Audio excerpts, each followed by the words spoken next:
Hi there, this is Marcus the Rocker reporting in here for Metal Temple, and I am joined at the Classic Ground in Glasgow, Scotland, where I'm joined by Mr. Paul Logue of Ian's Curse. It's a pleasure to talk with you today, sir.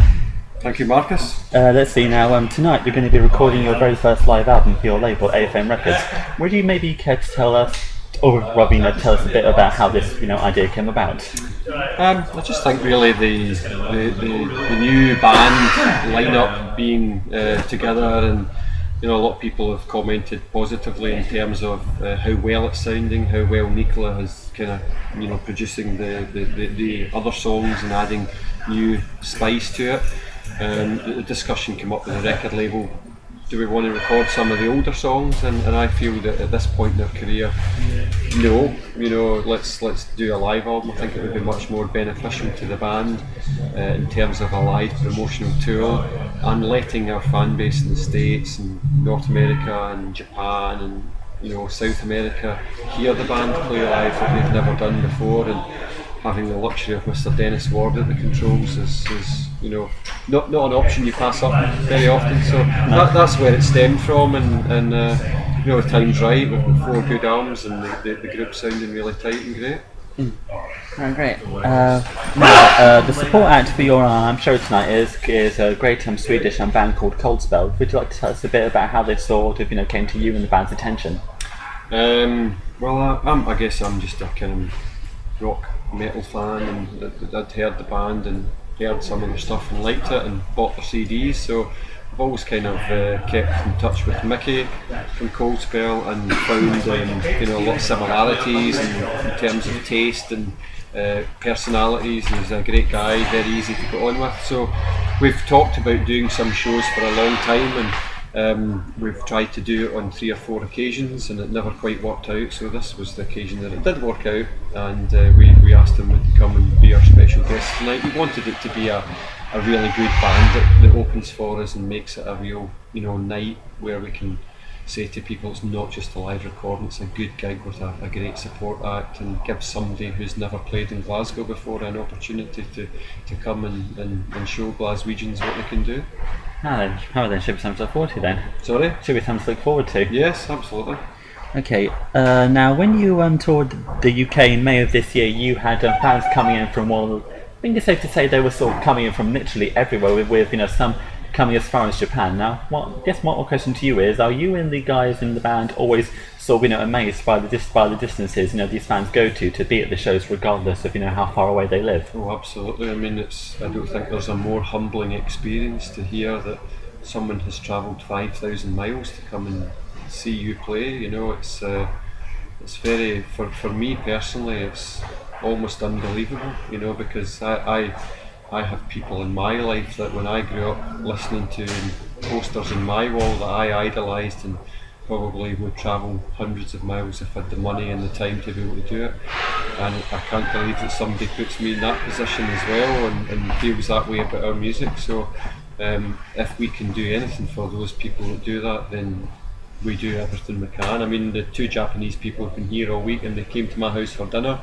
So that was my way of telling them, listen, you're here, you've come all this way to kind of be here and see us. Come and spend the night with us. And it was great because Nick was here too, and we had dinner together, and I cooked him dinner, and we sat and played a couple of Eden's Curse songs in acoustic, and they just loved every bit of it. Yeah. So it was great. It was nice. It's nice to give a little bit back that way.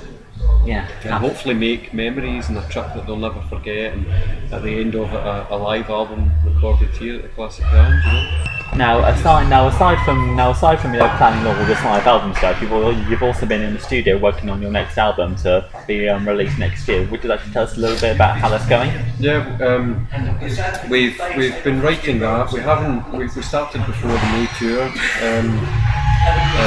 and did a lot of writing on holiday, kind of lyrics, etc.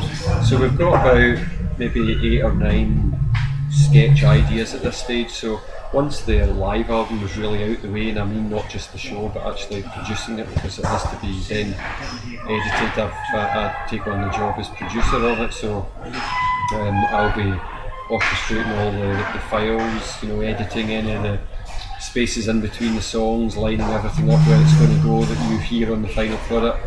That all gets shipped over to Dennis in Germany. So that'll take maybe a month to 2 months to do all that. And as soon as that's done, and there's things like artwork to do, all the photographs, the whole package. Once that's off my plate, then I'll get straight back into writing, and there's Christmas in between that, of course, as well. So, which we give a bit of time back to the families because they sacrifice so much when we go on tour, etc. So yeah, it'll really, I guess it'll really ramp up towards the year end, maybe beginning of next year. Get back into the writing. I mean, I'm still playing the ideas to keep them fresh, and obviously still writing parts here and there. So that's something I'll just keep working on. But we're a little bit away from being ready to get into the actual studio to record. We're still in the writing phase at the moment, but it's certainly well underway. Well, then it should definitely be something to look forward to when it comes out. Yeah. I mean, I'm hoping timescale wise we can fit it in 2016. I don't know if we can. We were originally planning October to be a release date, but that might be towards the year end, and I don't know if our label doesn't seem to favour year end releases. They kind of like springtime, so we'll see. But we don't have pressure on us. We're our own masters at the end of the day. We can decide when we're ready. The wait will be worth it because good things come to those who wait, as they say. Absolutely. Okay, next up. Now on your anniversary albums, you had numerous special guests appear on them, doing things like backing vocals and duets, and there have been quite some big names like for instance Tony Harnell, Doogie White, and James LaBrie. Hold on, what was the question? Oh yeah, and you've also toured with the likes of Stratovarius and Dream Theater. Now, is there anyone left who you sort of want to work with, or any bands left who you want to tour with? I think everybody's got their idols, and the kids dream to go out and tour with somebody like Maiden or something like that, but it's just one of these things. We don't hang about waiting on it. We just get on with life, and if these things arrive in your lap, you deal with them. So I don't know much more to say than that. We've been very fortunate with some of the bands we've played with and worked with at this point in their career, and I don't think we'll do any more guests. I think we're quite satisfied in that department, and some of our capabilities have changed, and we don't need the guests as much now. So we'll see. But you never say never. You never know who you're going to bump into this industry or who you're going to befriend, and that's kind of cool because you don't really know what's round the corner. True, very true. Let's see. Now when it comes to creating ideas for the melodies, for when it comes to writing new songs, is it just sort of like a random thing? You could be like, for instance, you could be out and about and while like a melody pops into your head. Does that sort of happen? Does that sort of happen to you? Big time. I mean, I guess like in many ways you hear of a person who writes books always carrying a notepad. Well, I carry the telephone and the audio notes. If I played you my audio notes right now, it would be bordering on embarrassment for me because it's like, it means something to me, and it's the biggest load of crap you've ever heard, But to me, it's a way to record that instantaneous idea, and when I get back in, I'll play it on. Oh right, okay, I know exactly what I was thinking at that point in time. So yeah, these things. I mean, if I give you an example from Trinity, the song "Can't Fool the Devil," that completely came to me in the shower washing my hair. The whole solo section, the law was all in there, and I had to run out the shower, put on a towel, dripping wet, and I'm starting up the computer next door in the studio, and my wife's looking at me going, "What the fuck are you doing?" Dripping water everywhere, and quickly recording this before I forget it, because it's like it can go as quickly as it comes to you. So it's just a writer's thing, you've got to capture that.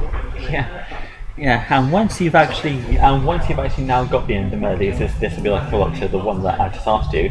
Once you've actually got the melody, it is of course then time to write the lyrics. Do you sort of have like any particular inspiration when it comes to writing lyrics? No, I mean I write a lot from personal experience. Just viewpoints on the world, what I see around me, things I'm going through in my own life, things that friends are going through, and occasionally I'll get inspiration from something I've watched on TV or read or I heard or something. So it can come from all different angles. But I now I get a lot of inspiration from titles. If I see something that I think, oh, that's a really good title. If I saw something like Angels and Demons or whatever. I know we've done that already, but that kind of thing, I think, oh, that's like a Needham's Curse title, that would work well in a song. I do that a lot, and I've got, again, the telephone, loads of these titles sitting about, and I don't always make them into song titles, but I may use them as inspiration for a song, you know, so I do that quite a lot. And as for actual influences when it comes to songwriting, do you sort of like have any musicians you look up to for like kind of, well, who's your biggest kind of like inspiration when it comes to songwriting? I've got a few. I mean, I don't sit and study people's music. I've never done that, but I do have people that I think, you know, I can hear part of what you do, I can hear part of what you do, and you know, these are parts that maybe subconsciously go into my brain when I'm writing songs. And the biggest ones for me would be, you know, Queensryche from a guitar point of view more so than anything. Song structure maybe a little bit. Pink Theme 69, Ed Guy, TNT, and probably more so than melodies like A Journey or A Foreigner.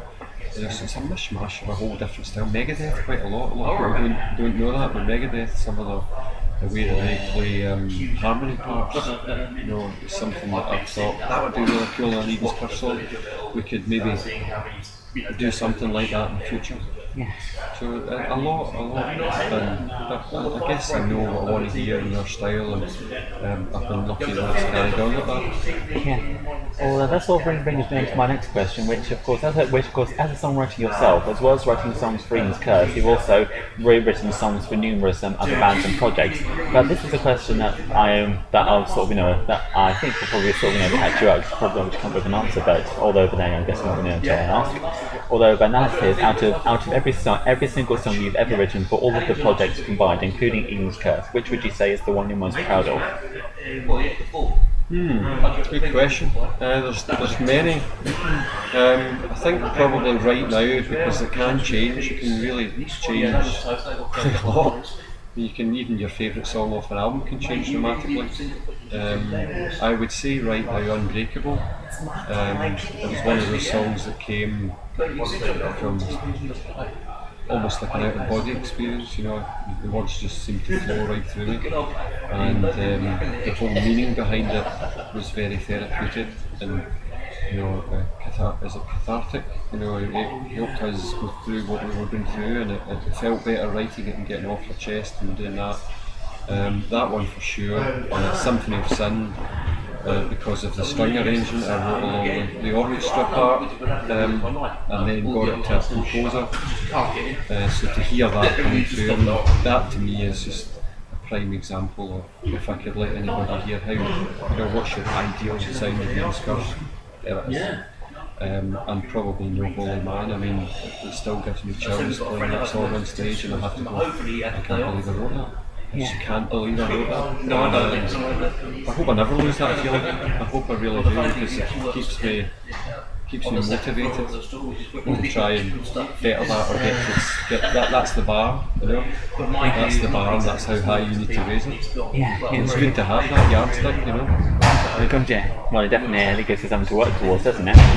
Indeed. Let's see.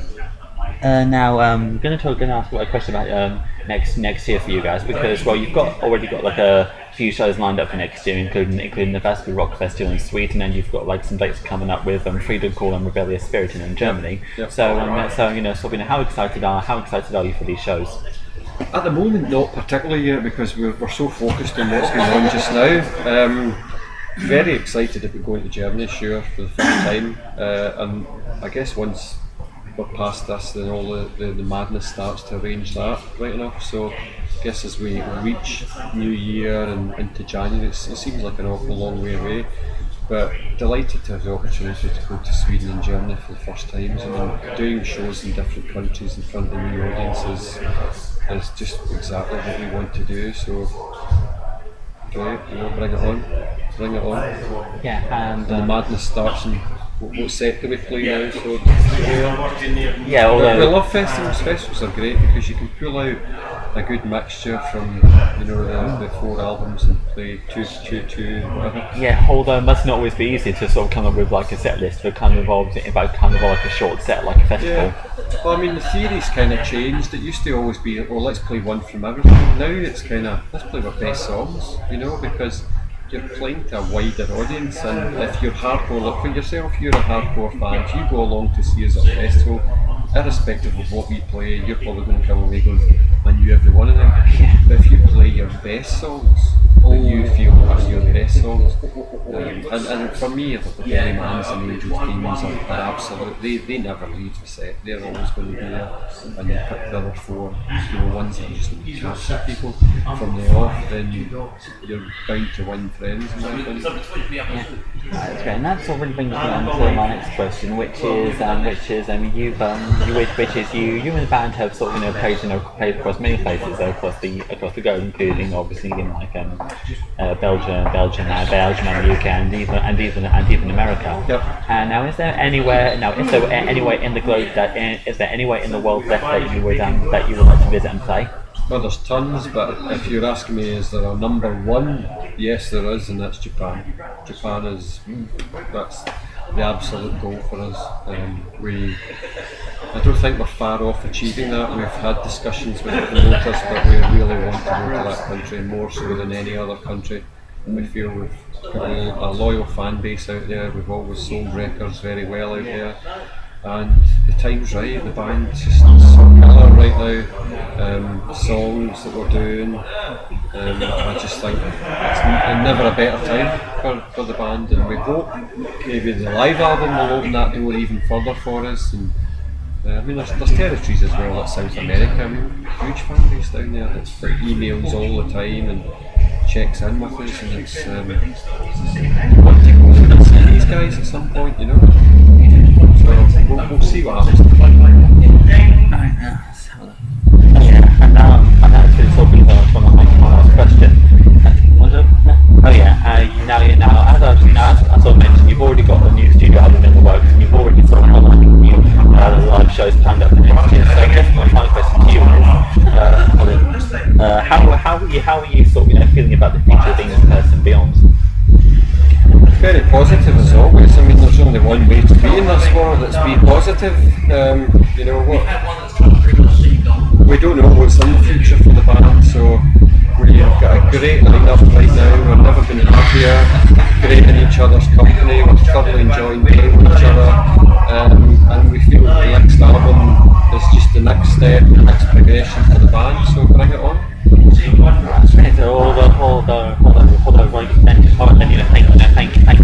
much for the interview, Paul. It was a pleasure talking to you. You're welcome, Marcus, thank you.